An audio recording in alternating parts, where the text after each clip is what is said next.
बिस्मिल्लाहिर्रहमानिर्रहीम। अस्सलाम वालेकुम viewers, welcome to my channel cooking with Malika. उम्मीद है कि आप सब खैर आफियत से होंगे।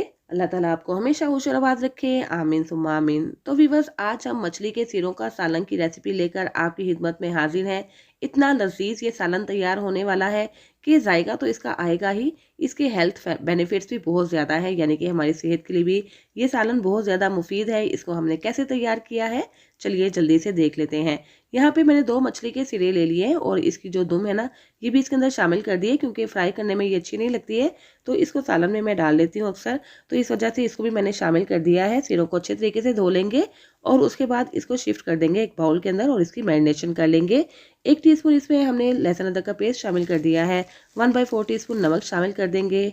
1 टीस्पून हमने सूरज मिर्च पाउडर और 1/4 टीस्पून हल्दी पाउडर का भी इस्तेमाल किया है। और उसके बाद इसमें निचोड़ देंगे नींबू, जिससे कि बहुत ही अच्छा फ्लेवर आएगा इन सिरों का। नींबू नहीं है तो थोड़ा सा दही भी लगा के आप इसको रख सकते हैं, या दही के बजाय आप सिरका का भी इस्तेमाल कर सकते हैं। 1 टीस्पून के करीब सिरका भी शामिल कर सकते हैं। तो जो भी चीज़ें अवेलेबल हैं उसमें से कोई एक चीज़ आप इसके अंदर लगा दीजिएगा ताकि अच्छा सा फ्लेवर रहे। 1 चुटकी हमने इसके अंदर अजवाइन शामिल कर दी है। इसको अच्छे से मिक्स करने के बाद रख देंगे तकरीबन 20 से 25 मिनट के लिए, ताकि अच्छे से मैरिनेट हो जाए।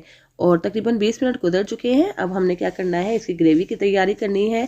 ग्रेवी तैयार करने के लिए हमने तकरीबन हाफ कप के करीब कुकिंग ऑयल शामिल कर दिया है और उसके बाद 1 चुटकी शामिल कर देंगे अजवाइन और हाफ टी स्पून शामिल कर देंगे साबुत जीरा। इसको थोड़ा सा करकरा लेंगे। जैसे ही ये थोड़ा सा फ्राई होंगी चीज़ें, इसमें शामिल कर देंगे 1 मीडियम साइज़ का प्याज, जिसको हमने रफली कट किया है। यहाँ पे आपको प्याज को भी बहुत ज़्यादा बारीक काटना नहीं पड़ेगा। और प्याज जैसे ही हल्का सा ब्राउनिश होगा, इसके अंदर हाफ टी स्पून शामिल कर देंगे लहसुन अदरक का पेस्ट और उसके बाद इसको भी फ्राई करेंगे। प्याज और लहसुन अदरक को अच्छे से फ्राई करेंगे यहाँ तक कि इनका गोल्डन सा कलर आ जाए। तो उसके बाद इसमें 2 से 3 अदद हरी मिर्ची शामिल कर देंगे, इसको भी फ्राई कर लेंगे। और यहाँ पे आप देख सकते हैं कि ये तीनों चीज़ें बहुत अच्छे से फ्राई हो चुकी हैं। अब इसके अंदर शामिल कर देंगे टमाटर। 1 अदद हमने टमाटर लेकर बारीक कट करके इसके अंदर शामिल कर दिया है। टमाटर आप रफली भी कट करके ऐड कर दीजिएगा, कोई इशू नहीं है, क्योंकि ये सारे मसाले हमें आगे चल के ग्राइंड भी करने हैं। तो टमाटरों को इस हद तक हमें फ्राई करना है कि इसका जितना भी मॉइस्चर है, यानी कि पानी है, अच्छे से खुश्क हो जाए। तो मसाला हमने कितनी जल्दी तैयार कर लिया। इसको शिफ्ट करते हैं एक प्लेट के अंदर और इसको ग्राइंड करके रख लेंगे, एक पेस्ट बना के रख लेंगे, जिसे आगे चल के हम यूज़ कर लेंगे। हल्का से इसको ठंडा कर लें और पेस्ट बना के रख लें एक साइड पे। और यहाँ पे हमने जो ऑयल बचा था ना, उसी के अंदर शामिल कर दिए हैं मछली के सिरे और उसकी दुम। सारा मसाले के साथ इसको शामिल करेंगे और यहाँ पे आपने फ्लेम को हाई रखना है। एक बात आपको जहन में रखनी है कि इसको हाई फ्लेम पे ही फ्राई करना है, क्योंकि ये मछली फ़ौरन से ही फ्राई हो जाएगी। इतना फ्राई करेंगे इसके अंदर जितना भी मॉइस्चर है एवेपोरेट हो जाए। थोड़ा सा हम इसके अंदर सूरज मिर्च पाउडर का मज़ीद ऐड करेंगे ताकि ग्रेवी हमारी अच्छी सी बन सके। तकरीबन 1/4 टीस्पून के करीब कुछ धनिया पाउडर शामिल कर देंगे। हाफ टी स्पून यहाँ पे ज़ीरा पाउडर का इस्तेमाल किया है और उसके बाद इसको दोबारा से भून लेंगे हाई फ्लेम पे ही। फ्लेम आप देख सकते हैं मैंने बिल्कुल हाई रखा हुआ है, क्योंकि स्लो फ्लेम पे क्या होगा कि इसकी बोटियाँ और इसके जो कांटे हैं ना, वो अलग होना शुरू हो जाएंगे। इसलिए फ्लेम आपने हाई ही रखना है, क्योंकि आगे चल के हमने ग्रेवी के साथ भी इसको फ्राई करना है।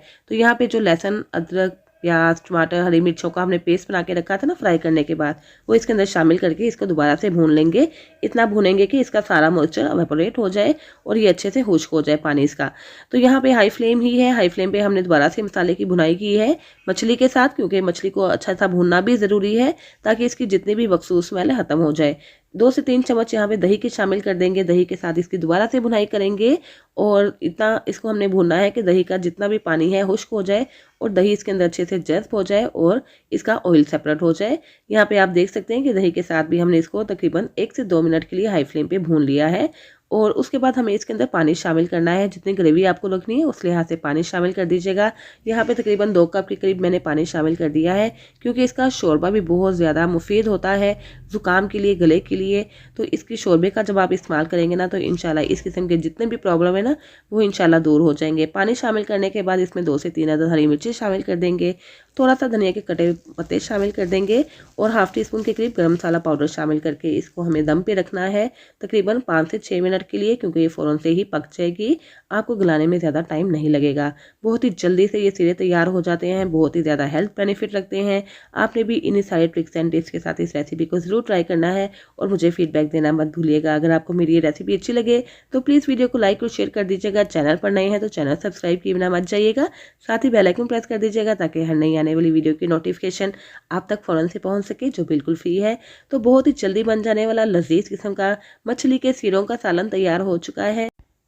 इसको अब हम करते हैं डिश आउट और आप इसकी लुक देख सकते हैं कितनी कमाल की आई है। बनाने में बहुत ही जल्दी बन जाता है। अगर आप इन सारे ट्रिक्स एंड टिप्स के साथ इस सालन को ट्राई करेंगे ना, तो जो शौक से नहीं भी खाते और इस सालन से दूर भागते हैं इसका नाम सुनते ही, तो इंशाल्लाह वो भी ना सिर्फ शौक से खाएंगे बल्कि आपकी तारीफ के बिना नहीं रह पाएंगे। इतना खुशबूदार, इतना लजीज ये सालन तैयार हुआ है। हेल्थ बेनिफिट्स भी इसके बहुत ज़्यादा हैं। आपने इस रेसिपी को इन्हीं सारे तरीकों के साथ ज़रूर ट्राई करना है और मुझे फीडबैक भी देना है। इसको आप इंजॉय कर सकते हैं, हमीरी रोटी के साथ, नान के साथ भी खा सकते हैं, घर की रोटी के साथ या चपाती के साथ इंजॉय कीजिए। चावलों के ऊपर ये शोरबा डाल के खाइए। जिस तरीके से भी खाएंगे और जैसे भी खाएंगे, इंशाल्लाह आपको बेहद मज़ा आएगा। इसके साथ ही व्यूअर्स इजाज़त चाहती हूँ, फिर हाजिर होंगी इंशाल्लाह एक नई वीडियो के साथ। अपना बहुत सा ख्याल रखिएगा, मुझे भी दुआओं में याद रखिएगा। अल्लाह हाफिज़।